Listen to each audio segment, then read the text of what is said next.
what was the plan? What did we achieve? Why did we not achieve this? Oh, what made us to achieve this? Maybe we even put the bar to be lower than would have been expected. Perhaps we can raise the bar, So measurement is very important. Root of success is very important.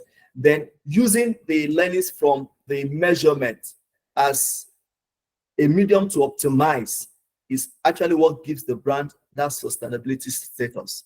So for example, you embark on a brand health tracking, you want to know what the voice of the consumer is.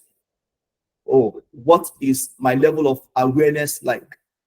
I ran a campaign in the last 1 month, 3 months, last 6 months. What is my level of top of mind awareness like amongst consumers? What are they saying? What really do consumers know me for? What is this brand identified with? Right? So you want to understand the level of acceptability and the behavior of the customer towards your brand optimization. And digital analytics is really one that has really helped a lot of brands in terms of communication drive. And this is seen across the different templates that we have as shown to us. So very important that we track all activities that we put together to support the brand. So from point of defining the target audience to measuring and optimization. So this is coming from Marketing Minds, just showing the toolbox and the measures in communication. So the channels provided, then the measures. So for example, let me just mention like 4 here. You have the social media, and here it's measuring the followers, the likes, the clicks, they click through the lead pages and all of those. Then you have print media, for example. It's talking about brand awareness. It's talking about traffic to website. It's talking about store leads and sales, where you have print media, magazine inserts, press, unaddressed email. Then you have, for example, the TV, radio, outdoor. You're talking about your reach. You're talking about your brand awareness. You're talking about your traffic to sites. You're talking about impression, on and on and on. So which means that across the different marketing channels in communication, there are measures that must be taken. And this will help inform on how to better position the brand for more value to deliver to the customer. Then we have the types of channel strategy. Like I mentioned, we have looked at the communication channel strategy. Now, looking at the distribution channel strategy, how does it look? How does it sit? So we have about 3. We have the direct, indirect, and the dual channel. So the direct channel is talking about a business, the producer, having to serve directly the consumer. That's like a D2C. Then you have the indirect that talks about the different entities in the value chain. You have the producer, you have the wholesaler, you have the retailer, you have the consumer. Then you have the dual. We have some brands that play both roles. For example, you have an electronic brand. The electronic brand has a showroom. Now, the company or the brand owns the showroom and directly serving shoppers or working consumers. Then the same brand or the same company is having retail outlets where you have a wholesaler in between that has customers he or she is also attending to. So that's a dual channel. So it's possible your business will serve both direct and indirect, and it's possible that you are just doing indirect, depending on the business. Actually, depending on the service, depending on the product, it might suffice that you do a dual channel strategy to enable your brand. So the framework for the distribution channel strategy is pretty simple. First, we look at, again, identifying the needs of the consumer. If we do not identify the needs, setting objectives can be challenging. So we set the objectives, identify the segments where you want to serve the consumer, and the channels where you are going to get the consumers or the customers. Then identifying the alternatives. So in terms of the channel partners, maybe you need to reduce the number, maybe you need to increase the number. You want to have presence across different locations. For example, you look at a place and the next is, oh, you want to get your product available in the 54 local governments in Lagos. So 57 rather, 37, 20. So, and the next is, oh, I have presence in 20. I want to expand my reach to 57. So identifying your channel partners, where are they? Then can they have further presence in other locations that will further enable penetration for my brand? Very important. A lot of times when we get choked at some decisions that have to do with connecting with some customers, and because some will definitely be reactive in some instances based on decisions taken by the organization. And the next is you do not really have the opportunity to grow your number because of the number of distributors or number of channel partners that you have within the business structure. Then all you have to do is reach wide, increase the band. So from there, you have the opportunity to even get some channel partners that will be more aggressive, that will drive the brand further. So you also evaluate these alternatives. Then once you have been able to look at the opportunities you have, the cost for which can be taken to have this expansion given to the brand on distribution, then you cannot talk about designing a strategy. So how do you want to inform your distribution channel? So if, for example, you've had your channel partners as having a list purchase, for example, of 10,000 cartons in a month, and now you are expanding, but you feel you cannot attend to all of the channel partners same time, then a strategy you introduce is saying, I want to group the 57 channel partners into, say, 5, whereby the 5 will be positioned in a vantage place, whereby one can serve 2 or one can serve 3. Then the 5 will take care of the 57, for example. So that is a strategy. So which was not there when you were serving 20. But now that you have expanded to cover the whole, the number of local governments within the geographic location that you are considering, of course, you then make it easier for you to operate so that you can still, deliver the value as promised. So quickly, we'll look at the building blocks for a successful channel strategy. Again, research. Research is important. From the research, we have the data, and this takes us to the place of targeting. So how do you position your target audience? And it's from targeting. So because you need to really decide which market you need to concentrate on.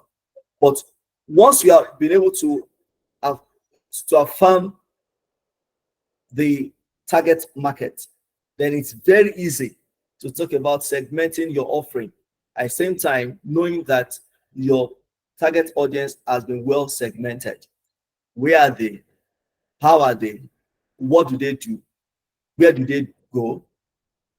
Their behavior, their location, their gender, their lifestyle, a mix of the geographic, demographic, psychographic, and behavioral. Then talk about the positioning. The positioning is very important because that is what will give your brand the kind of perception possibly that you want. And if not well done, it's going to give your brand a negative outlook. So on customer value, it's talking about basically the customer perception of the worth of your product. How much is this customer willing to pay for my product? It's talking about customer value. How much is your product worth? How much is your service worth?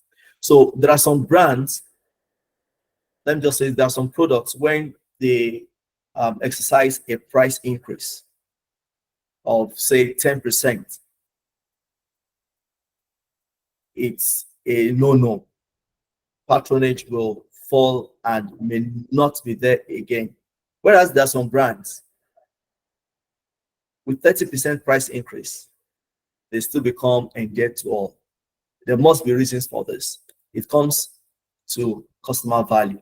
So what is the customer's perception of your product and your service? So if there's a shortfall in your number, in your performance, owing to some actions that you've taken, especially when it comes to sensitivity around pricing, it means there's a problem with the customer value for your product.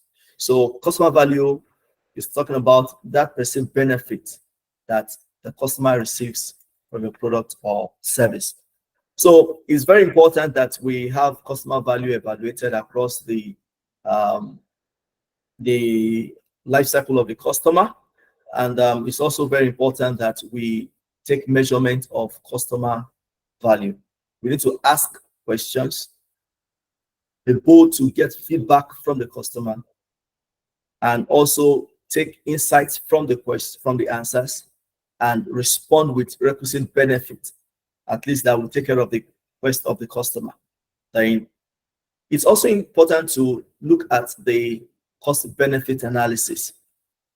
If I look at the cost of production as perceived for this product and the amount I'm willing to pay for it, am I sure this value differential is worth the benefit from the product? And most customers are like that. When they believe you do not have the kind of equity that will command the premiumness that you are trying to tow, because another brand within your space, which of course possibly has a higher brand equity, has taken a step to possibly increase its price, by the same percentage you are increasing yours, will get that traction because of that perceived benefit that the customer is getting, irrespective of the difference in the cost and the actual value you are paying for the product. Then here's a formula.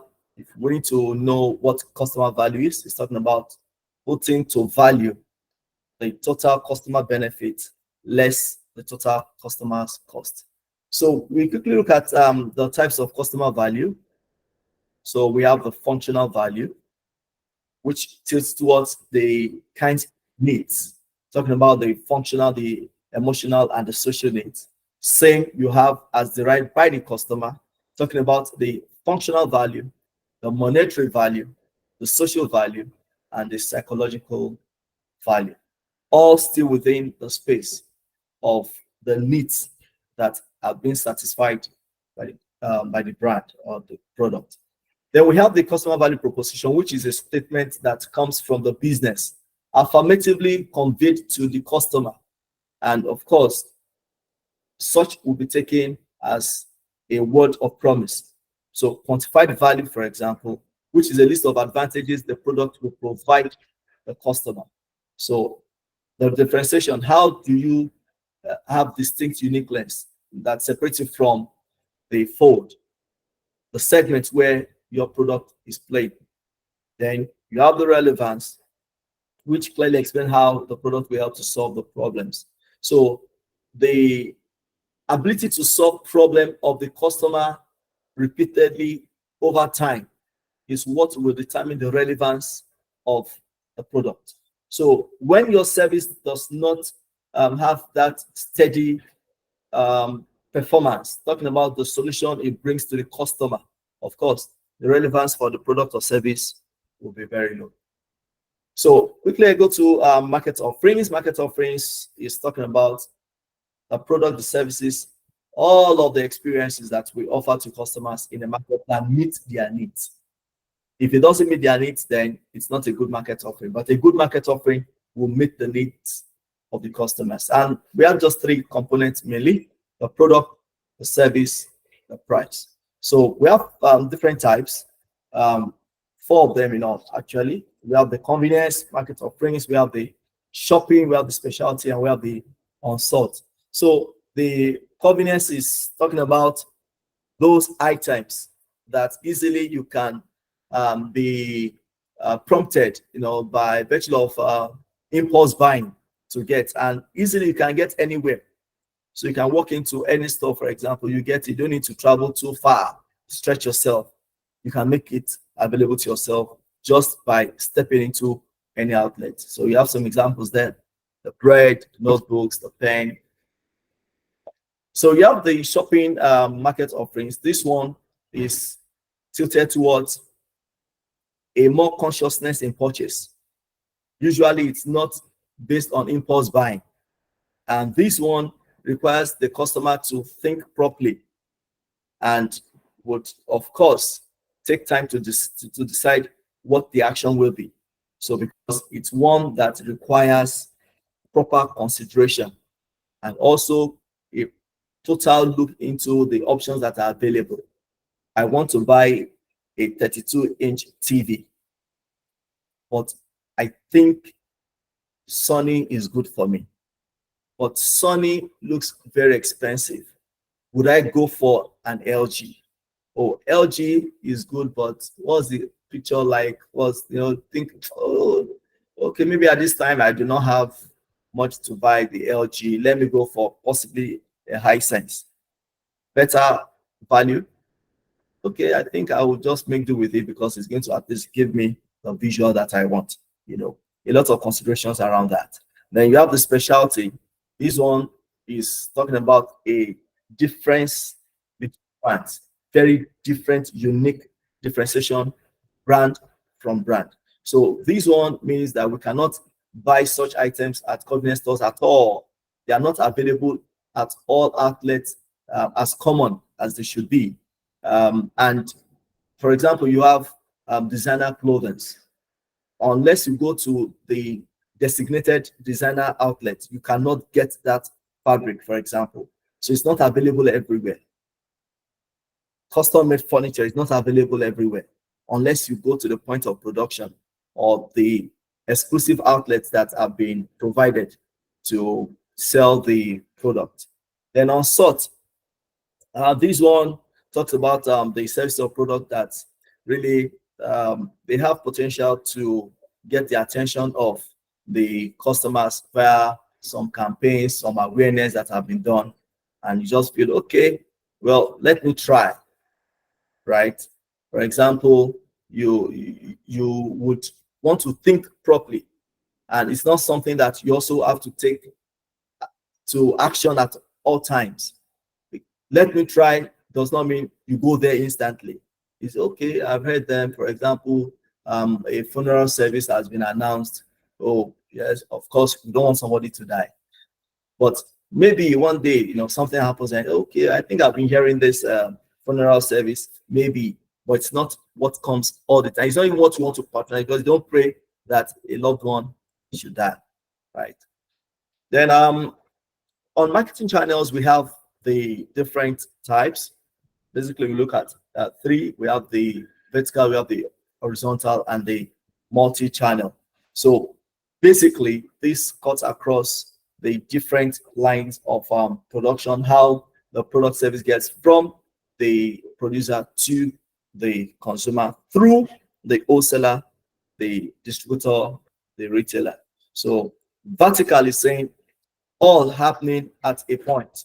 Then horizontal is saying all happening at different points, but they would all function together. All right. So these are marketing channels in perspective, depending on the line of business, if it is going to be a B2C or a D2C. So producer to customers, I mentioned, depending on the kind of service or product, then also depending on the line of business, there would be the direct channel, the retail channel, the wholesale channel, and the agent channel. And the last but not least for us this afternoon is the marketing environment. So the marketing environment is talking about the combination of external and internal factors that affect the company's ability to market and sell its product or services. Wherever we are at every point in time, there is an environment. And this environment has in it forces. The forces will be internal, the forces will be external. So, but for marketing environment, it's two. We have the external environment, we have the internal environment. So the external environment comprises the macro environment and the micro environment, and we have the internal environment. So the macro environment, for example, is talking about the part of that external environment that as an organization you do not have any control over. For example, you do not have control over the political landscape of the nation or the community. Economically, you are just one of those that is just contributing to the GDP, right? But you do not deal with the policy. You are not a member of the MPC, for example. So you are not the one to determine inflation. You are not the one to determine the interest rate, right? Far beyond your control. Social, what the culture offers you, showing the superiority of the culture over you. You don't have control over it. Technology, it's evolving. You're just being a part of it. You don't have control over it. And how we adopt technology, how technology influences us, all of this beyond our control. Then environment.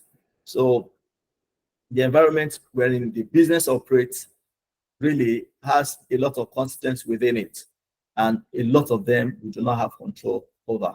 All we have to do is to respond and see how we align with the current realities to ensure that we give the business the sustainability. Then you have legal. So the legal is that which, of course, comes with a lot of proceedings across the different bodies that govern the nation, the community by law. Is it the House of Assembly? Is it the Parliament? Is it the court? You know, all of those, right? They have impact on the business. So then we have the micro environment. This is talking about the parts of that external environment of the organization with reciprocal influence on both entities. That is, it's saying it has impact on you as an organization, and it has impact on those that interact with the organization. For example, the customers. So the customer forms part of the micro environment. And you see that whatever affects you in a way also affects the customer. You get raw materials at increased price, you pass it on to the customer. So channel, same way, whatever you have as the product per time affects availability at the channel. So when you do a channel analysis, you try to see, oh, am I sure that this brand is doing well? Then the question is, am I sure even the raw materials are coming in? You see, impact affecting both the business and the channel, the competition. So we are all, competing for increased market share, for example, but one must sustain the tempo. But at any point in time, going by what affects us. So same way as it affects the competition, it affects you as a business. And actions that you take as a business to has an impact on the competition. So you have stakeholders. Who are your stakeholders, for example? Your stakeholders, not just the investor or talking about the business owners. It's also talking about the regulatory bodies, for example. It's talking about the bank. So these are your stakeholders, right? Then we have the industry. So the industry with which you do business is very pivotal to how successful your business will be over the period of time. Lately, when, for example, NAFDAC announced a ban on sachet alcoholics, and you begin to wonder, right? So that's the industry. It affects everybody in the industry, not just you as a producer. It affects every other producer of that particular segment. Then you have the internal. This one talks about what is within the workforce, the HR, the logistics, the marketing, the sales, everybody. This is internal. So it's referred to as the internal environment. So on a last, this is the last slide. Yes. So this is to help with a deep dive. I'm sure some of us have seen this over the period that we have worked with this, but to refresh us, this is a deep dive on the macro environment. And one of the instruments, or one of the tools that have been used to help with a very, very deep insight into how the macro environment will impact on the brand, on the business, is PESTEL. From government policy to economic growth, exchange rates that we have right now in Nigeria, it's affecting every one of us. The impact is there, and the safety emphasis is always there. The population is still growing. Technology is not, at a standstill. It's evolving. The environment will continue to respond, just like we had, I think, about 4 weeks ago, where we perceived it was Harmattan. We got the news that no, it's actually an air pollution. So the environment, the weather, climatic conditions, all of those would affect the business. So when it's rainy season, some businesses, will not thrive in numbers, right, in revenue. And whereas that is when some businesses, will spring up. That is when the business of umbrella, for example, will spring up, right? Then we have the Lego. So I want to say at this juncture, thank you very much for staying tuned and listening to this presentation. Thank you very much.